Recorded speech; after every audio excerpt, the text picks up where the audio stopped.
যদি পরিচয় দিয়ে একটু কথা বলতে কেন আসছো?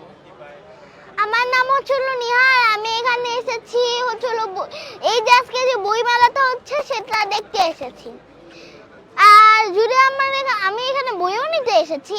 জাস্ট আমি হলো ইসলামিক সব বইগুলো দেখে তারপরে নিব। কিন্তু এটা হলো আমি ইসলামের ব্যাপারে অনেক কিছুই জানি, বাট এটা আরো শিক্ষণীয় জিনিসগুলো আমি জানার জন্য আমি শিক্ষণীয় বইগুলো আমি নিব। ইসলামে যে এখান থেকে আরো নতুন নতুন কিছু বুঝতে পারবো। বই মেলাতে এসে তোমার কেমন লাগছে? আলহামদুলিল্লাহ, অনেক ভালো লাগছে। কি কিনেছো আজকে?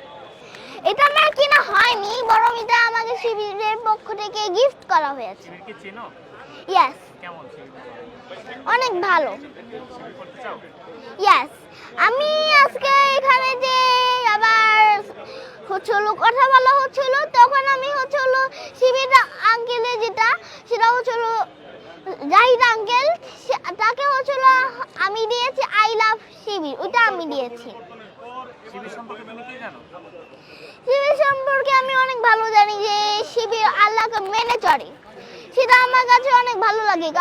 এই জন্য হচ্ছিল আমি শিবিরের সাথে হচ্ছিল যোগ দিতে চাচ্ছি, এবং আমি যেহেতু দিয়েছি এই জন্য তারপর আমি বলেছিলাম যে আঙ্কেল আমি তো শিবিরের সাথে যোগ দিতে চাই, আমি কিভাবে যোগ দিব। পরে আমাকে এই বইটা দিয়েছে অনেকগুলা। হ্যাঁ, কোন আঙ্কেলকে বলছো? জাহিদ আঙ্কেল। কে সে জাহিদ আঙ্কেল? ওই যে কিছুক্ষণ আগে এখানে যে ইন্টারভিউ দিচ্ছিল সেই আঙ্কেলটা জাহিদ আঙ্কেল। ওনাকে কি চেনো? ইয়েস। কিভাবে চেনো? এই যে শোনা হয়েছিল, তারপরে আবার এত কিছু হয়েছিল, তারপর আবার হচ্ছিল শিবির ডাকা হয়, তারপরে এখান থেকেই জানা। শিবিরের কোন দিকটা ভালো লাগে বেশি?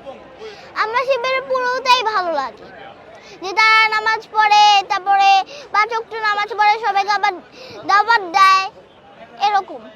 আচ্ছা, তুমি যদি শিবিরে যোগ দাও দিবা কেন? আমি তো যোগ দিচ্ছি, যোগ দিতেও চাচ্ছি। কবে নাগাদ দিবা? কত বছর পরে?